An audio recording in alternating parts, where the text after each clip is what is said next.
I'm Jeremy Lee, and this is the Great British Chef's Signature Series. The remarkable adventure that is Quo Vadis, which is one of the last huge Italian restaurants that used to dominate Soho. It's a miracle it still exists, but we wanted to bring in a modernity and a timeless classicism to it. So we take recipes that are very familiar and much loved and just lighten them. When things are very delicious, we like to pepper the menu with them all. And everyone goes, good God, Jeremy, you've got 7 dishes with horseradish and wild garlic. I mean, well, you're only going to eat one. Anyway, I might be a bit excessive to have 7 dishes, I'll admit, but only so much.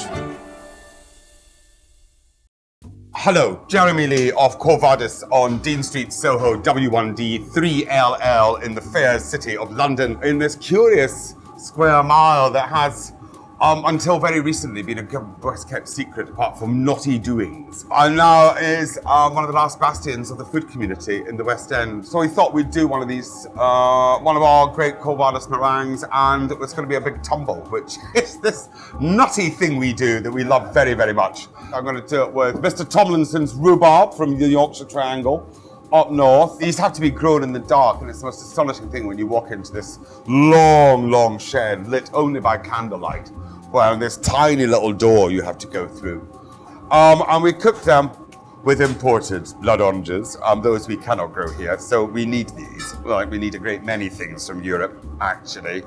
And these are grown on the sides of the volcanoes of Sicily. And then handfuls of pistachios. And these, yeah, I mean, I think with just one handful, you could, mortgage the Vatican for these. It's just so ridiculously expensive, what have you. So these are a real treat, and we love them very much and use them sparingly wherever we can on the menu. But on a pudding, they go in holus bolus. And that is what we're going to do today. So without further ado, dun dun dun, moves stage left. And we have, in our very romantic stainless steel containers, naturally, because they're full of romance in kitchens. Egg whites are fantastically fussy. So your bowl must be scrupulously clean, because all we do is we're going to beat the sugar the first half in, the second half is folded in. What we're after is our meringue that goes into a hot oven, 180 degrees, that's then dropped to 120 degrees immediately, and that brings you up, the shell puffs, and you get this thin, delicate, beautifully creamy coffee-coloured meringue on the outside. So when you get your meringues to this stage, you quite boldly pour in your sugar and beat like crazy. You don't slow the tempo, there's no hesitancy, because so much of cooking is just confidence. And just going, yes, yes, always cavalier, but always controlled. And the trick is knowing when to stop, and this is very important, because you can overbeat meringues very easily. And the easiest way to test is just by, oh yes, that's all right.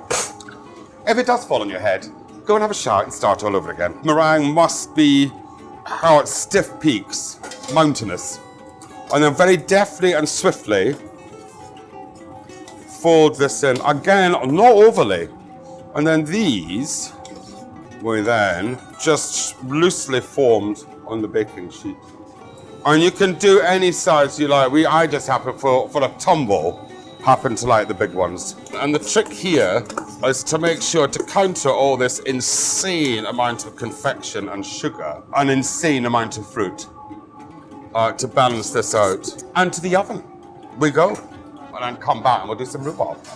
So rhubarb, Mr. Tomlinson's best, one of the great Yorkshire dynasties. So without further ado, we love this stuff passionately. We go through crates of it in the winter, because let's face it, there ain't much else. The only other orange thing is a turnip.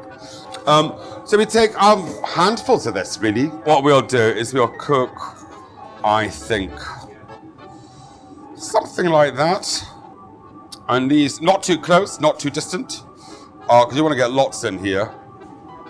And you also want a very sharp knife for cutting rhubarb, because it has this very fibrous stalk. And one of the miracles is, of course, that rhubarb comes at the same time as these extraordinary blood oranges. It's just that lovely thing of orange and rhubarb. It's a very pleasing coupling.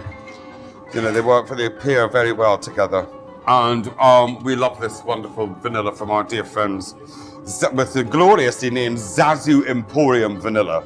And vanilla, what's very important, that's what we love about them, is that they are very plump and juicy. Something very unsatisfactory when you spend a lot of money on something that's so knackered and gnarled. It's like some ancient root. You don't want to lose one precious little seed from these beautiful pods. And the easiest way I find for zesting an orange or a lemon is to top and tail them slightly. Or I think orange zest is one of those great prizes off the kitchen that we love very, very much indeed. And you don't want the pith, because it is the flavour of the oil you want, and the smell alone tells you if you're doing the right thing. It really is unreal. And that extraordinary thing that one likes, and particularly in the depths of winter, a rather transportive feeling to the whole thing, which is just very lovely. Now, with all that, dash away, the most scientific way of doing this. There we go.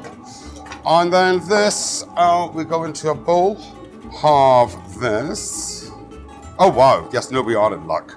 And as if by magic, dun dun dun. Oh, here's some I had produced earlier. You know, that one. And we put that in there. And then you get this astonishing, you just sort of make this most basic of syrups. Just a light dusting of sugar. And although your natural instinct will put lots on, you've just got to remember exactly just how much sugar there are in the meringues. And then stir your zest and the vanilla. And then this marvelous goop, you just spoon over, and you just want enough that's going to get the rhubarb steaming. And that is ready to go. And we'll wrap this in tin foil, pop it in the oven. The trick to knowing a meringue is cooked has a shell fragile enough to shatter with a spoon, but it's also had as a carapace strength enough for you to handle, so you can be quite cavalier with it. And then having whipped some double cream, anchor that right in the middle of the plate, just so. Proper Dodder cream, as my mother would say. And she was never shy on that front at all. And then on that, lay your rhubarb. And as you can see, what will have happened here, that it just candies beautifully. And the zest adheres to it. And we like messy. I think meringues are, messy. We don't really stand on ceremony too much at Quo Vadis we just want things to look pretty rather than beautified. And then we can maybe just take a little spoonful of this incredible syrup, which is very lovely, I have to say. And then you might want to say, we could take a spoonful of curd. A spoonful of the naughtiest cream. This one's our Ivy Farm Jersey cream, which we always get from Neal's Yard Dairy because it's just incredible and even naughtier than you can imagine. And then very nice mote of vanilla scented custard. And then on that, a nice little tumble of pistachio. And there you have it. A rhubarb, pistachio, Quo Vadis, custard, cream and everything meringue.